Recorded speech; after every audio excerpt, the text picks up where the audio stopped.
नमस्ते बच्चों, Galaxy online learning में आपका स्वागत। आज हम कक्षा 10वीं CBSE के पूरक पाठ्यपुस्तक हिंदी के पूरक पाठ्यपुस्तक संचयन भाग 2 का पाठ पढ़ने वाले हैं। पहला पाठ है जिसका नाम है हरिहर काका। ये जो पहला पाठ है वो मिथिलेश्वर जी ने लिखा हुआ है। ओके, तो चलिए हम पाठ पढ़ते हैं। हरिहर काका। हरिहर काका के यहाँ से अभी अभी लौटा हूँ। कल भी उनके यहाँ गया था, लेकिन न तो वह कल की कुछ कह सके और न आज ही। दोनों दिन उनके पास मैं देर तक बैठा रहा, लेकिन उन्होंने कोई बातचीत नहीं की। जब उनकी तबीयत के बारे में पूछा तब उन्होंने सिर उठाकर एक बार मुझे देखा, फिर सिर झुकाया तो दोबारा मेरी ओर नहीं देखा। हालांकि उनकी एक ही नज़र बहुत कुछ कह गई। जिन यंत्रणाओं के बीच वह घिरे थे और जिस मनस्थिति में जी रहे थे उसमें आंखें ही बहुत कुछ कह देती है, मुंह खोलने की जरूरत ही नहीं पड़ती।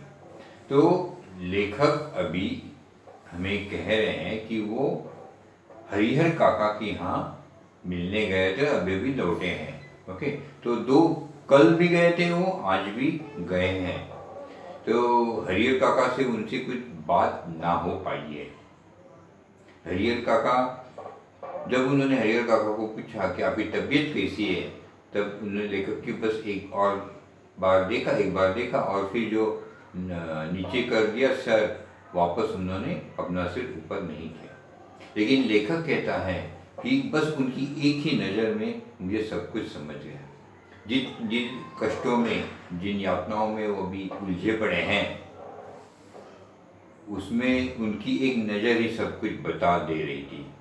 एक बात, मतलब कभी कभी ऐसे हो जाता है कि आदमी की नज़र ही सब कुछ बता दे, बात करने की, मुंह से कुछ शब्द निकलने की जरूरत भी नहीं होती। ओके, तो हम फ्लैशबैक में जाते हैं, मतलब पीछे से चालू कर लेते हैं। अभी वो हरिहर काका के बारे में अभी लेखक हमें जानकारी दे रहे हैं। हरिहर काका की जिंदगी से मैं बहुत गहरे में जुड़ा हूँ। अपने गांव में जिन चंद लोगों के मैं सम्मान कर देता हूँ, उनमें हरिहर काका भी एक है। हरिहर काका के प्रति मेरी आसक्ति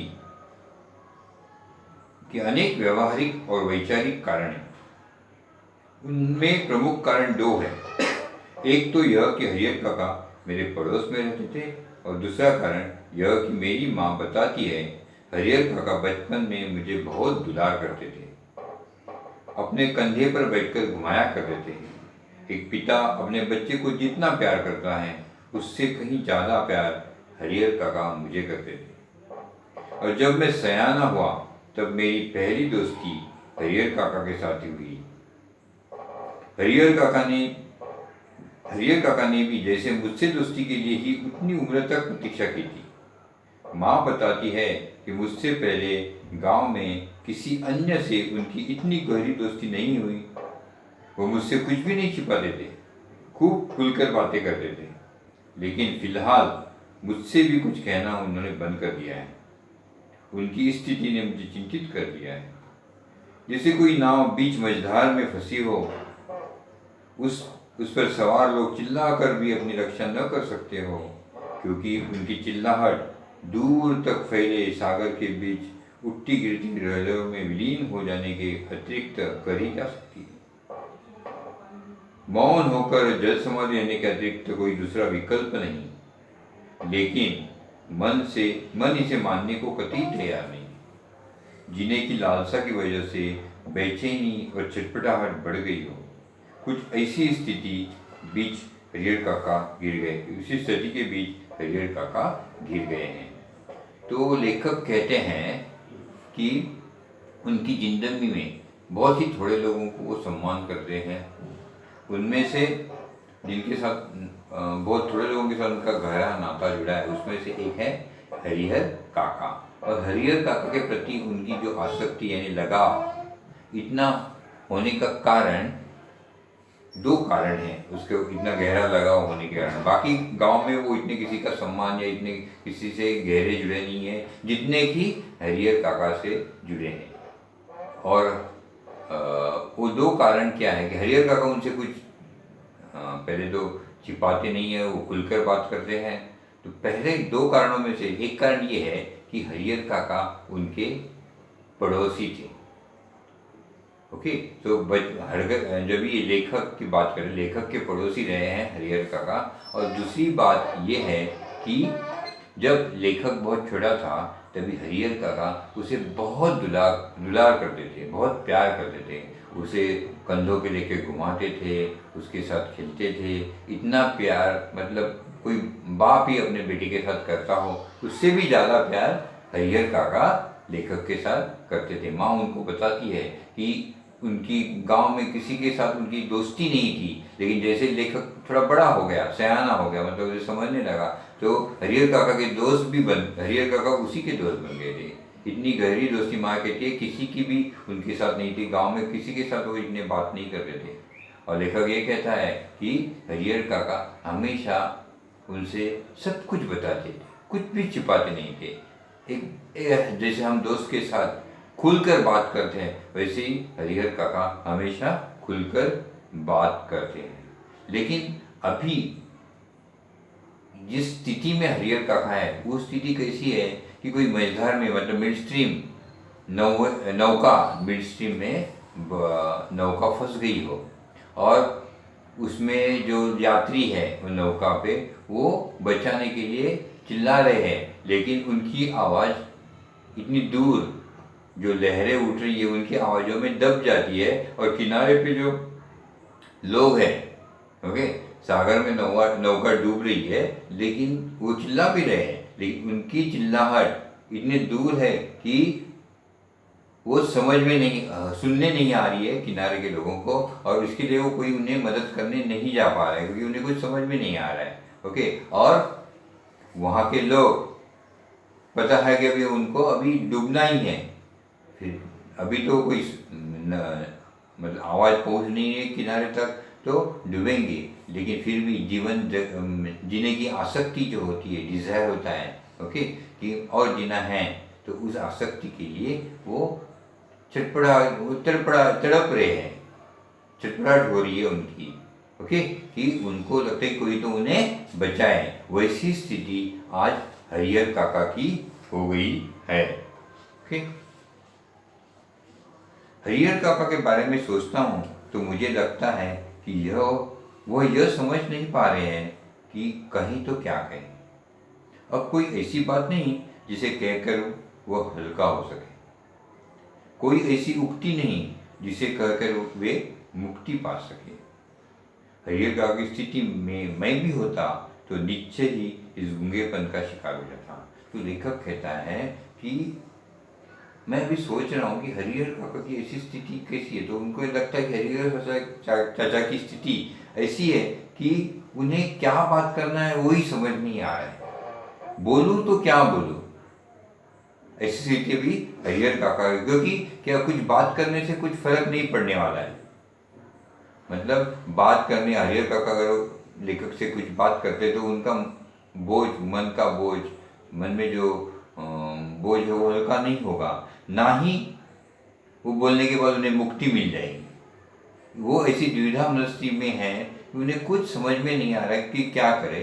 तो इसीलिए उन्हें लगता है कि लेखक भी कहता है कि अगर मैं भी आज हरिहर काका की स्थिति में होता तो मैं भी गूंगापन यानी न बोलना ही उचित समझता, क्योंकि बोल के अगर कुछ होने वाला नहीं है, उसमें से कुछ राह निकलने वाली नहीं है, तो बोल के क्या फ़ायदा। इसके लिए वो उन्होंने गूंगापन के शिकार हो गए।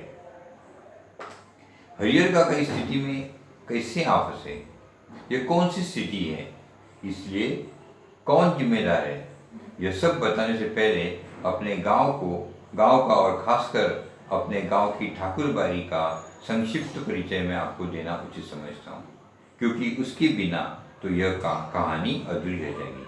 अभी हरिहर काका कौन सी स्थिति में फंस गए हैं, उनकी स्थिति नौबत क्यों आई है, इसके लिए कौन जिम्मेदार है, ये सब आप जानने के लिए बहुत आतुर होंगे, अधीर होंगे। तो लेकिन ये सब बताने के पहले मुझे लेखक कह रहे कि हमारा गांव और गांव की ठाकुरबाड़ी मतलब ठाकुरबाड़ी is a Hindi word for, in Marathi you can call देवस्थान, मतलब मंदिर। ओके, जैसे कि बहुत बड़ा मंदिर होता है ना, हाँ, उसे कहते हैं ठाकुरबाड़ी। ओके, तो उसका परिचय भी आपको, अगर वो ठाकुरबाड़ी क्या है, हमारा गांव कैसे चलता है, गांव के लोग कैसे हैं, इसके बारे में अगर आपको मैंने बताया नहीं तो आपको इनकी कंडीशन के बारे में, हरिहर काका के बारे में कुछ भी नहीं मालूम, समझेगा नहीं। ओके, तो अभी सुनिए उनकी स्टोरी, गांव की, ठाकुरबाड़ी की और ऐसे हरिहर काका जी की। तो मेरा गांव कस्बाई शहर आरा से 40 किलोमीटर की दूरी पर है, हसन बाजार बस स्टैंड के पास। गांव की कुल आबादी 2,500 से 3,000 लोग होगी। गांव में 3 प्रमुख स्थान हैं। गांव के पश्चिम किनारे का बड़ा सा तालाब, गांव के मध्य स्थित बरगद का पुराना वृक्ष और गांव के पूर्व में ठाकुर जी का विशाल मंदिर, जिसे गांव के लोग ठाकुरबाड़ी कहते हैं।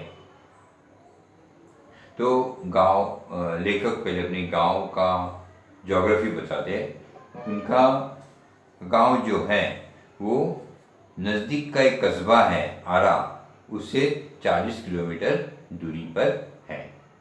ओके, तो एक गांव है, वो कस्बा नहीं, कस्बा के गांव मतलब बड़े गांव से 40 किलोमीटर दूर पर है।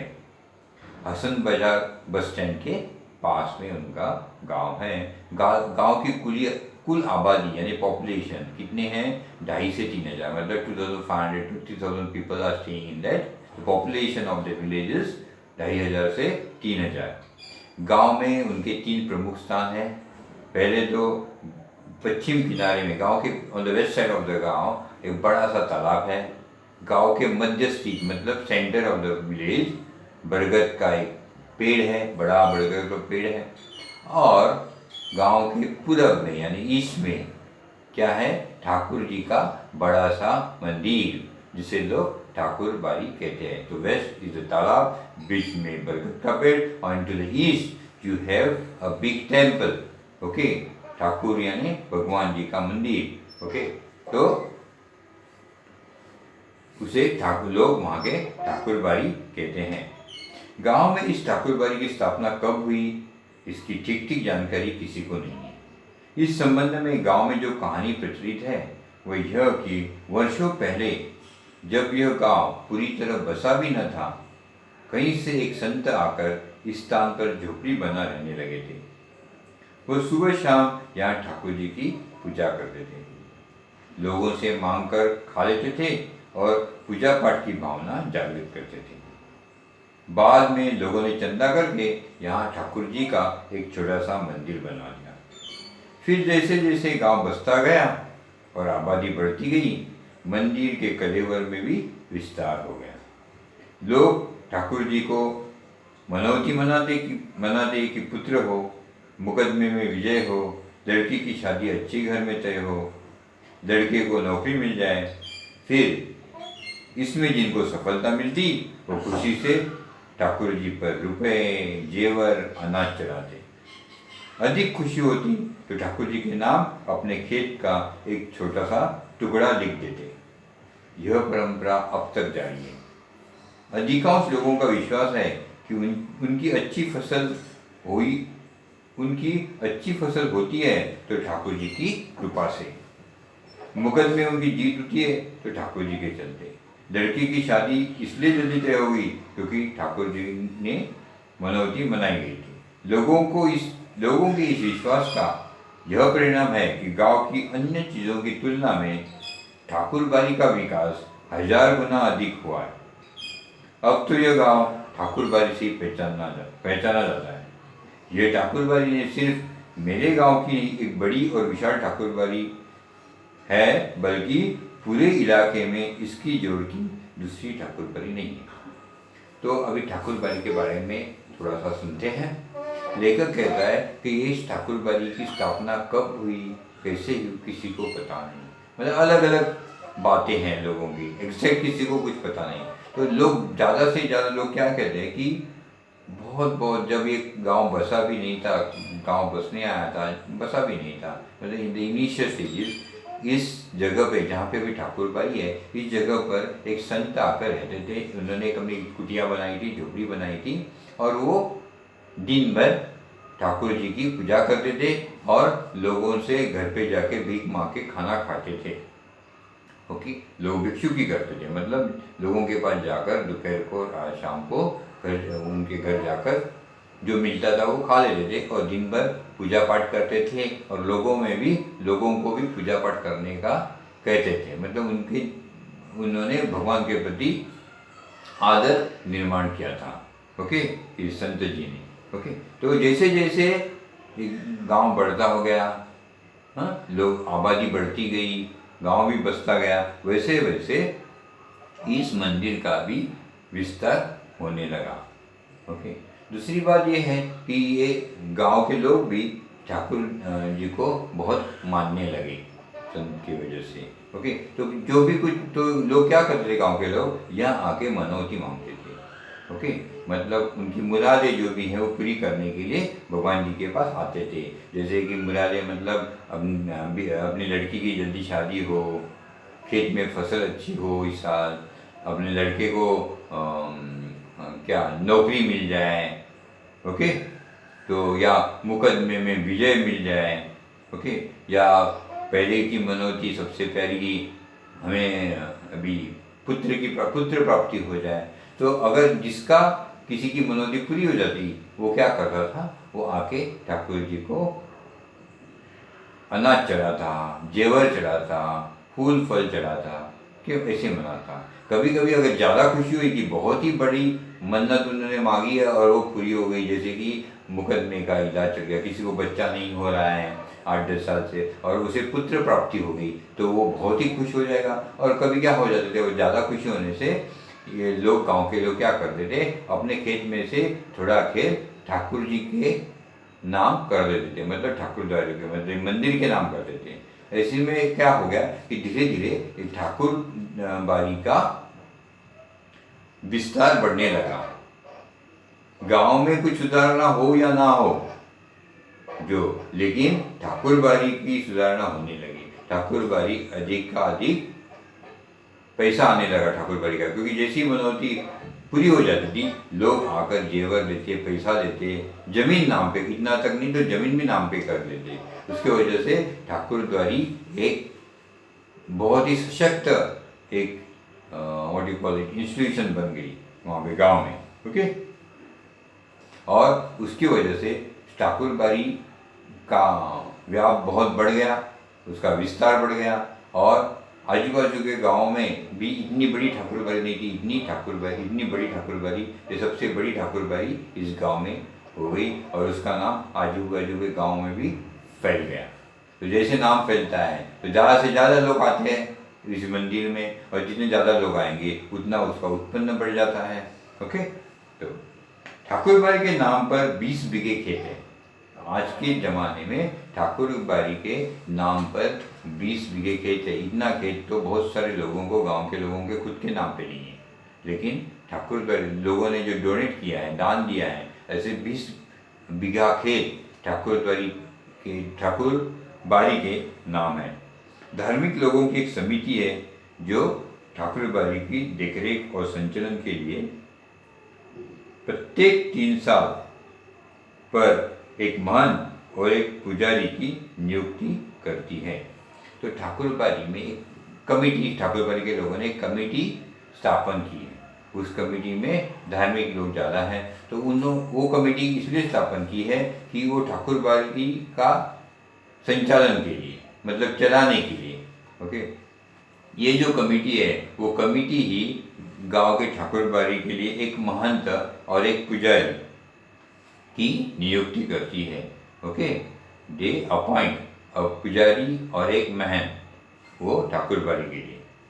ठाकुरबाड़ी का काम लोगों के अंदर ठाकुर जी के प्रति भक्ति भाव पैदा करना तथा धर्म से विमुख हो रहे लोगों को रास्ते पर लाना है।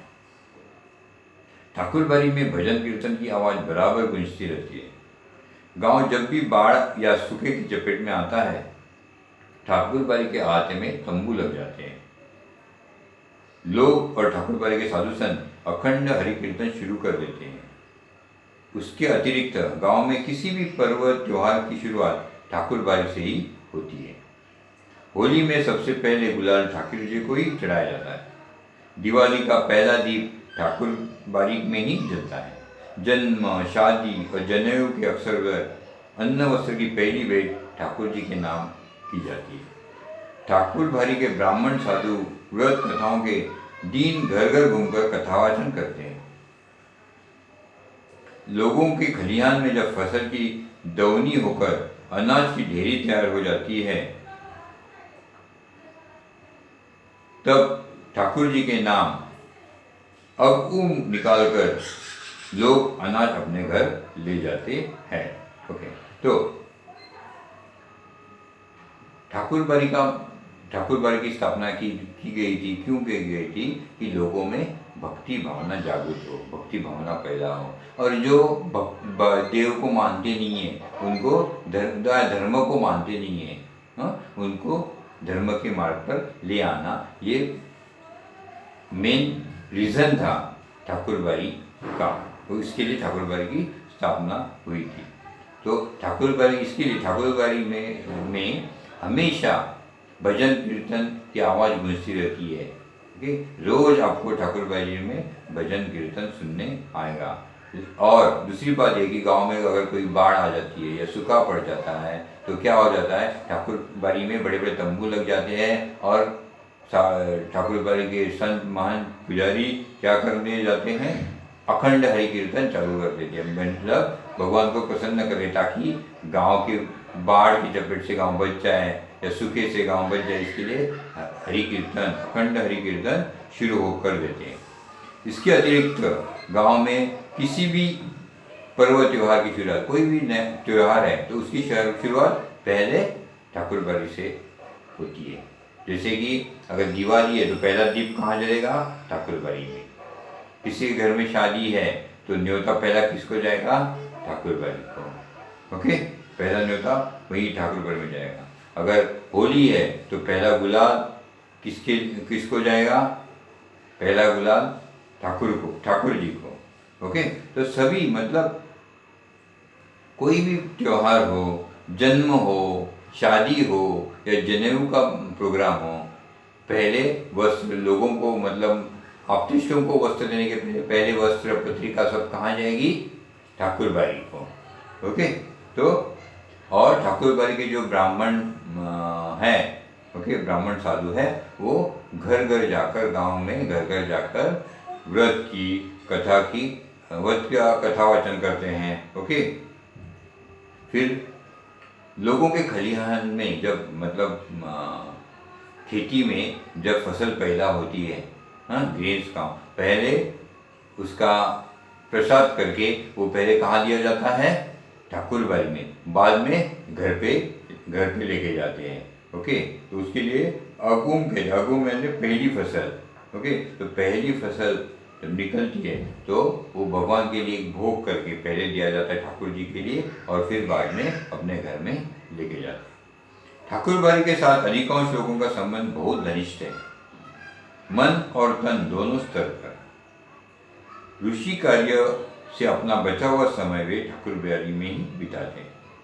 ठाकुरबाड़ी में साधु संतों का प्रवचन सुन और ठाकुर जी का दर्शन कर वे अपना यह जीवन सार्थक मानने लगते हैं। उन्हें यह महसूस होता है कि ठाकुरबाड़ी में प्रवेश करते ही वे पवित्र हो जाते हैं, उनके पिछले सारे पाप अपने आप खत्म हो जाते हैं। तो गांव के लोगों का ठाकुरबाड़ी से, इस मंदिर से बहुत ही गहरा संबंध है, घनिष्ठ संबंध है, मतलब बहुत ही गहरा संबंध है। ओके, तो जब वे गांव की मेन उपजीविका साधन है खेती, और खेती का काम करने के बाद जो भी वक्त उन्हें मिलता है तो वो कहाँ बिताते हैं? लोग ठाकुरबाड़ी में बिताते हैं। जब भी उन्हें कुछ टाइम मिलता है, स्पेयर टाइम होता है, खेती का काम हो गया है, तो आपको कहाँ मिलेंगे? लोग ठाकुरबाड़ी में मिलेंगे। लोगों को ऐसे लगता है कि अगर वो ठाकुरबाड़ी संतों का प्रवचन सुनेंगे, भजन कीर्तन सुनेंगे, तो उनके जो पाप है वो अपने आप धुल जाएंगे। प्रसन्नता मिलेगी और उन्हें लगता है कि तभी उनका जीवन सार्थक हो गया है भजन कीर्तन सुन के। और उन्हें ऐसा लगता है कि ठाकुर पर आए तो भगवान की शरण में आए तो भगवान उनके जो अगर उन्होंने कुछ पाप किए हैं तो अपने आप धुल जाए। परिस्थितिवश इधर हरिहर काका ने ठाकुरबाड़ी में जाना बंद कर दिया है। पहले वो अक्सर ही ठाकुरबाड़ी में जाते थे। मैं बहलाने के लिए भी कभी कभी मैं भी ठाकुरबाड़ी में जाता हूँ, लेकिन वहाँ के साधु संत मुझे फूटी आंखों नहीं सुहाते। काम धाम करने में उनकी कोई रुचि नहीं। ठाकुर जी को भोग लगाने के नाम पर दोनों जून हलवा पूड़ी खाते हैं, आराम से पड़े रहते हैं। उन्हें अगर कुछ आता है तो सिर्फ बात बनाना आता है। अभी हरिहर काका बूढ़े होने की वजह से उनकी परिस्थिति अभी हो गई है कि वो अभी ठाकुरबाड़ी नहीं जा सकते, इसलिए जाते नहीं है। पहले नहीं तो वो अक्सर ठाकुरबाड़ी जाया करते थे। लेखक भी कभी कभी ठाकुरबाड़ी जाता है मन बहलाने के लिए, लेकिन लेखक को वहाँ के जो साधु संत हैं वो बिल्कुल पसंद नहीं है, क्योंकि लेखक ने देखा है कि ये साधु संत नाम के लिए साधु संत है, वो सिर्फ भगवान को भोग लगाने, भोग यानी प्रसाद चढ़ाने के लिए, और भगवान को प्रसाद चढ़ाने के नाम से खुद का पेट भरने के लिए, वही उनका काम है, पेट भरना, अच्छा अच्छा खाना बनाना, जो लोग जो भी चढ़ाते उसे खाना बनाना, और वो भगवान के नाम से प्रसाद देके फिर खुद खाना और सोना। ये दो ही काम ये दोनों साधु संत करते हैं, साधु महंत और पुजारी करते हैं। तो इसीलिए लेखक को ये साधु, वहाँ के जो साधु हैं, साधु संत हैं, वो बिल्कुल सुहाते नहीं है, मतलब अच्छे नहीं लगते हैं। ओके, उनका काम यही है कि बस खाना पीना सोना और बातें बनाना, फायदे की बात करना। हरिहर काका 4 भाई है, सबकी शादी हो चुकी है। हरिहर काका के अलावा सबके बाल बच्चे हैं। बड़े और छोटे भाई के लड़के काफ़ी सयाने हो गए हैं। 2 की शादियां हो गई है। उनमें से एक पढ़ लिख कर शहर में किसी दफ्तर में क्लर्की करने लगा है, लेकिन हरिहर काका की अपनी देह से कोई औलाद नहीं। भाइयों में हरिहर काका का नंबर दूसरा है।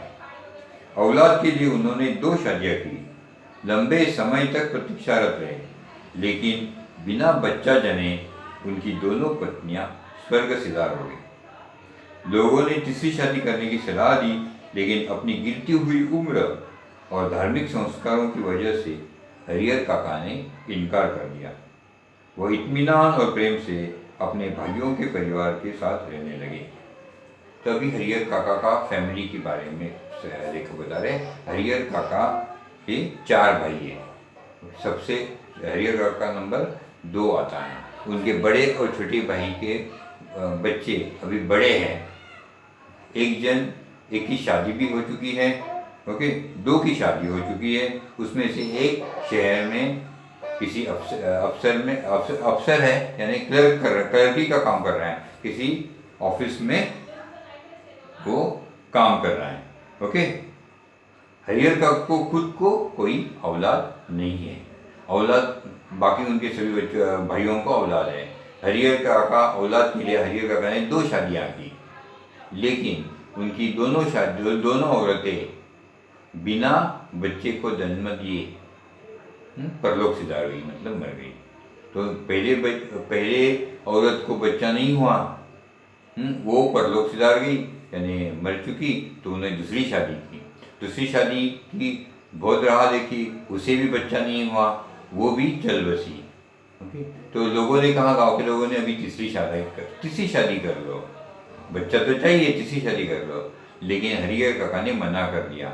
शायद उनकी उम्र बढ़ती जा रही थी इसीलिए होगा, या फिर उनके जो ऊपर जो धार्मिक संस्कार हुए थे उसकी वजह से उन्हें मना कर दिया तीसरी शादी करने के लिए। और वो इत्मीनान से अपने भाई लोगों के परिवार के साथ रहने लगे। दोनों औरतें नहीं थी, तो अभी उनको खुद खाना बनाने वाला घर पे कोई नहीं था, तो वो अपने भाइयों के परिवार के साथ रहने लगे। हरिहर काका के परिवार के पास कुल 60 बीघे खेत है। प्रत्येक भाई के हिस्से 15 बीघे पड़ेंगे। कृषि कार्य पर ये लोग निर्भर हैं, शायद इसलिए अब तक संयुक्त परिवार के रूप में ही रहते आ रहे हैं। तो हरिहर काका के परिवार में की 60 बीघा खेत है। तो 4 भाई है, तो 4 भाई हुए तो कितने हो गए? 15 बीघा खेत एक भाई की। ओके, उनका main livelihood is what? Agriculture. तो खेती यही उनका खेती करना ही उनका साधन है, मतलब जीवित रहने का जीवन साधन। ओके, तो उसके ऊपर ही वो निर्भर है। शायद लेखक कहते हैं शायद इसके लिए वो एक संघ परिवार के रूप में रहते हैं, जॉइंट फैमिली के रूप में रहते हैं, क्योंकि अगर जॉइंट फैमिली नहीं होगी तो फिर 15-15 बीघा खेत अलग अलग करना पड़ेगा और फिर किसी को भी कुछ नहीं में कम मिलेगा। इसके लिए सब लोग एक 60 बीघा खेत है तो सब लोग साथ में ही रहते। हरिहर काका के तीनों भाइयों ने अपनी पत्नियों को यह सीख दी थी कि हरिहर काका की अच्छी तरह सेवा करें, समय पर उन्हें नाश्ता खाना दे, किसी की बात की तकलीफ न होने दे। कुछ दिनों तक वे हरिहर काका की खोज खबर लेती रही। फिर उन्हें कौन पूछने वाला। ठहर चौका लगाकर पंखा झलते हुए अपने मर्दों को अच्छे अच्छे व्यंजन खिलाती। हरिहर काका के आगे तो बची खुची चीजें आती। कभी कभी तो हरिहर काका को रूखा सूखा खाकर ही संतोष करना पड़ता। तो हरिहर काका के जो 3 भाई थे उन्होंने अपने पत्नियों को कहा था कि हरिहर काका कोई ये नहीं है, तो उनकी अभी औरत तो जीवित नहीं है, तो उनको अच्छी तरह आप उनकी सेवा करना, अच्छी तरह देखभाल करना, उनको हरिहर काका को क्या कम खाना पीना सब अच्छी तरह दे देना, उनकी अच्छी तरह सेवा करते रहना, क्योंकि he was also part of the family. मतलब खेती में भी उनका हिस्सा था। तो और उनकी खेती का हिस्सा का खेती कौन कर रहे थे? तीनों भाई कर रहे थे। तो वो जो अनाज उपज होती थी वो हरिहर काका छोड़ के दूसरा कोई तो लेने वाला नहीं था। तो इसके लिए वो 15 बीघे खेत के लिए हरिहर काका के जो फैमिली थी वो अपनी जो भाई थे उन्होंने अपने पत्नियों से कहा था कि उनकी अच्छी तरह देखभाल कर लो। ओके, लेकिन थोड़े दिन उनके पत्नियों ने सब सुन लिया। बाद में जैसे टाइम चलते गया, दिन बढ़ते गए, धीरे धीरे क्या हुआ, वो उनके पास ध्यान देना छोड़ दिया। वो अपने काम में मशगूल रहती थी। खाना अपने हस्बैंड लोगों को, तीनों जो औरतें थी अपने हस्बैंड लोगों को अच्छा अच्छा खाना बनाती और खिलाती थी, और हरिहर काका को बचा कुचा दिया जाता था।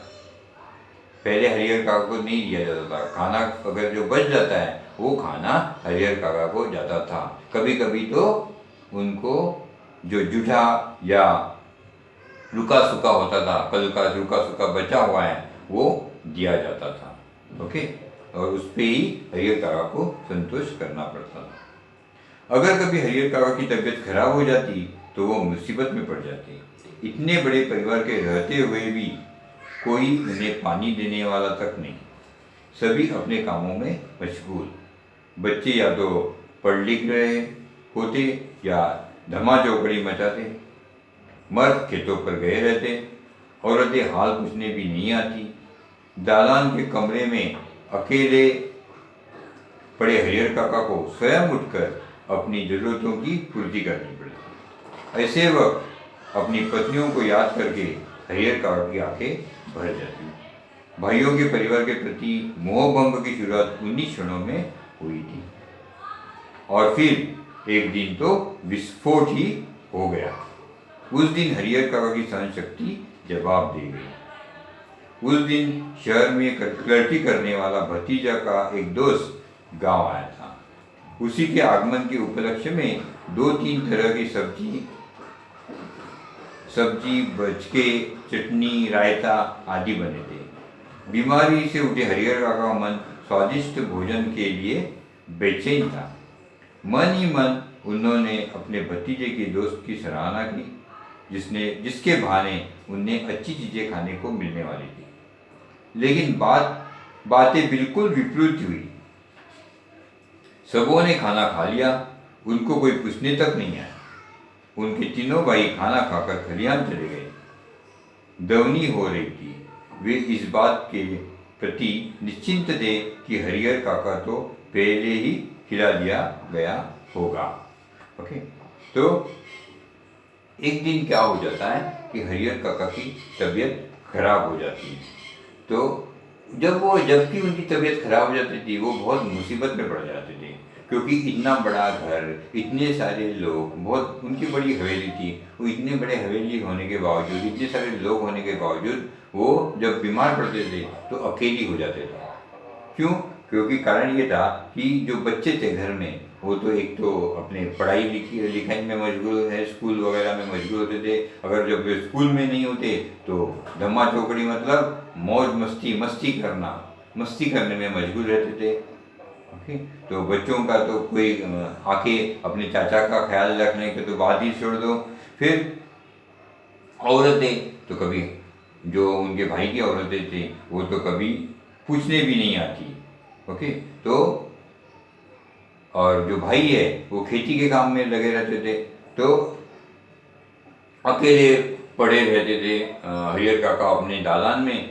और फिर उन्हें अपनी पत्नियों की याद आती थी, और दोनों पत्नियों की याद करके वो चुपचाप पड़े रहते और उनकी आंखें भर आती थी। ओके, भाई भाइयों के परिवार के प्रति उनका मोह भंग, उन जो मतलब लगाव था, वो कम एक कारण हुआ। एक दिन क्या हो गया कि उनका जो भतीजा था, जो शहर में अफसर में काम करता, क्लर्की करता था, अफसर था, उसकी उसका एक दोस्त को लेके वो गांव आने वाला था। ओके, घर आने वाला था दोस्त को लेके। तो वो अपने दोस्त को लेके आ रहा है, इसके लिए घर में उस दिन बहुत पकवान बन रहे थे। 3 टाइप की सब्जियां बन रही थी, रायता बन रहा था, मतलब ऐसे अलग अलग चीज़ बन रहे थे, क्योंकि वो मेहमान आ रहा है तो उसको खुश करने के लिए। ओके, तो हरिहर काका को ये बात जब चलती है, पता चलती है, तो हरिहर काका बहुत खुश हो जाते हैं। उन्हें भी बहुत बीमार थे वो पहले, तो बीमार थे तो अच्छा खाना भी नहीं मिल रहा था। तो अभी वो आज सोचे, आज तो घर में पकवान बन रहे हैं, अच्छा खाना बन रहा है, चलो आज का दिन तो बहुत स्वादिष्ट खाना मिलेगा। तो बहुत दिनों से ऐसे स्वादिष्ट खाना खाया नहीं है, तो आज चलो अच्छी बात होगी। तो उन्हें अच्छा लग रहा था कि उनका भतीजा उसके दोस्त को लेके आ रहा है, क्योंकि उसके कारण ही उन्हें आज अच्छा खाना मिलने वाला था। लेकिन क्या होता है, उसके बराबर विपरीत, जो उनके मन में आया उसके बराबर विपरीत हो जाता है। मतलब क्या होता है कि वो मेहमान आते हैं, मतलब उनके भतीजा अपने दोस्त को लेके आता है, उन्हें अच्छा खाना दिया जाता है, वो खाते पीते हैं। फिर उनके भाई भी आते हैं, वो तभी दवनी का काम, मतलब ग्रेन का। दवनी मतलब क्या होता है कि जो ग्रास होती है वीट की, हाँ, वीट या राइस की, तो उसे वो ग्रेन्स अलग करना।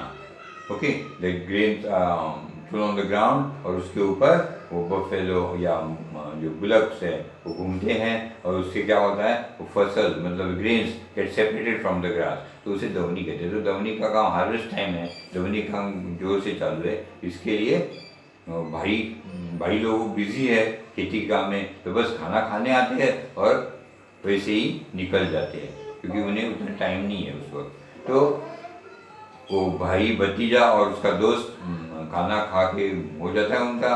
फिर इनके जो भाई आते हैं खेती से, के खलिहान से, वो भी खाना खाते रहते हैं। उन्हें वो सोचते हैं कि शायद पहले ही हमें आने के लिए देर हो गई है, गाँव इधर खलिहान में बहुत काम था, शायद अपने पत्नियों ने हरिहर काका को पहले से ही खाना दिया होगा। उन्हें पता नहीं था ना कि अपनी पत्नियां दुर्व्यवहार करती है, हरिहर काका से दुर्व्यवहार कर रही है, ये उन्हें पता ही नहीं था। क्योंकि वो हमेशा उनकी जो पत्नियां थी वो हमेशा अपने जब शौहर आते थे यानी हस्बैंड आते थे, उनके सामने बहुत ही मीठी मीठी बातें करती थी। तो उन्हें लगता था कि अपनी पत्नियां सब बहुत ही अच्छे स्वभाव की है, और वो हरिहर काका की अच्छी तरह ध्यान दे रही थी, बिकॉज हरिहर काका had never complain to them.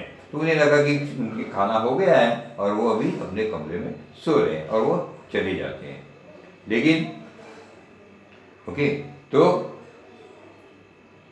Harihar काका को, हाँ, अंत में हरिहर काका ने तो, लेकिन तभी तक ये सब हो जाता है, लेकिन हरिहर काका को कोई कुछ खाने के लिए बुलाता नहीं है, या कोई उनके दालन में जाके कुछ खाना लेके जाता है। हरिहर काका अपने दालन में भूखे ऐसे ही सो रहे हैं। उन्हें बहुत भूख लगी है, ऊपर से सुगंध आता होगा अच्छी इसका, तो और भूख बढ़ गई है, लेकिन उन्हें कोई खाना लेके नहीं गया। अंत में हरिहर काका ने स्वयं दालान के कमरे से निकलकर हवेली में प्रवेश किया। बहुत भूख लगी है तो वो खुद ही अपना दालान छोड़ के हवेली में आ जाते हैं। तब उनके छोटे भाई की पत्नी ने रूखा सूखा खाना लाकर उनके सामने परोस दिया। भात, मट्ठा और अचार। बस हरिहर काका के बदन में तो जैसे आग लग गई। उन्होंने थाली उठाकर बीच आंगन में फेंक दी। झन की तेज आवाज के साथ आंगन में ताली गिरी। भात बिखर गया।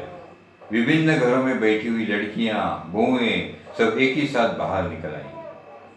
हरिहर काका गरजते हुए हवेली से दालान की ओर चल पड़े। समझ रही हो कि मुफ्त में खिलाती हो, तो अपने मन से ये बात निकाल देना। मेरे हिस्से के खेत के पैदावार इसी घर में आती है, उससे तो मैं 2-4 नौकर रख लूं, आराम से खाऊं, तब भी कभी कभी नहीं होगी। मैं अनाथ और बेसहारा नहीं हूं। मेरे धन पर तो तुम सब मौज कर रहे हो, लेकिन अब मैं तो तुम सबको बताऊंगा। ऐसे बड़बड़ाकर बहुत क्रोधित हुए, ऐसे गाली दे, मतलब बात करने लगे, ऊंची आवाज में बात करने लगते हैं। ऐसी बात उनकी चालू रहती है। क्या होता है उस दिन उनको बहुत भूख लगती है, तो वो खाना खाने के लिए अपना दालन छोड़ के हवेली में आते हैं। हवेली में जब आते हैं तो छोटा भाई है, उसकी उसकी पत्नी जो है वो उन्हें खाना लेकर ला के देती है। वो खाने में क्या है, तो भात है, फिर मट्ठा है, दाग और अचार, मतलब ऐसा रूखा सूखा खाना। घर में तो इतना अच्छा खाना बनाया था, मेहमान आए थे करके, लेकिन हरिहर काका के लिए उन्होंने क्या आया, तो ताक भात, मट्ठा भात और अचार, मुंह में लगाने के लिए अचार। ये देखकर हरिहर काका को लग रहा था अच्छा खाना मिलेगा। ये देखकर हरिहर काका का आग बबूला हो जाते हैं, वो बहुत गुस्सा आ जाता है उनको।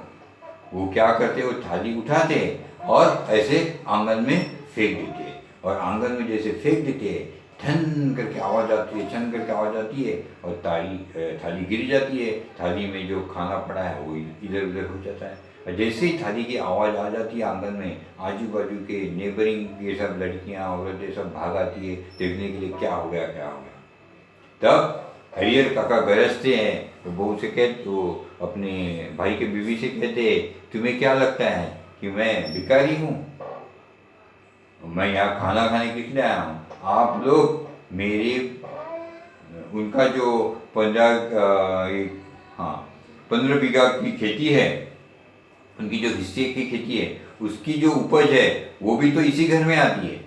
वो 15 बीघे की उपज में मुझे आपकी वैसे भिखारी बनकर ऐसे भीख मांगने की जरूरत नहीं है। मैं वो 15 बीघे की उपज में मैं 4 नौकर घर पे रख सकता हूँ और आराम से रह सकता हूँ, लेकिन मैंने वैसे नहीं किया है। मैंने वो मेरी 15 बीघे जमीन का उपज भी आपको दे रहा हूँ, तो आपकी मजा हो रही है उससे। ऐसे वो देखता हूँ मैं अभी आप लोग कैसे मजा करते हैं। ऐसे जाके वो जोर जोर से गिड़गिड़ाने लगे, ओके, बड़बड़ने लगे।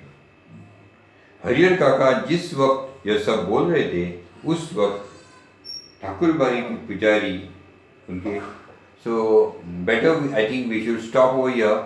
I'll continue with this because it's a very big chapter. We'll continue with the rest of the chapter in our second lecture. Okay, before that, I would like to once again remind you to please subscribe to our channel Galaxy Online Learning and press the bell icon so that you get all the notifications of all the new lectures which have been uploaded. Thank you.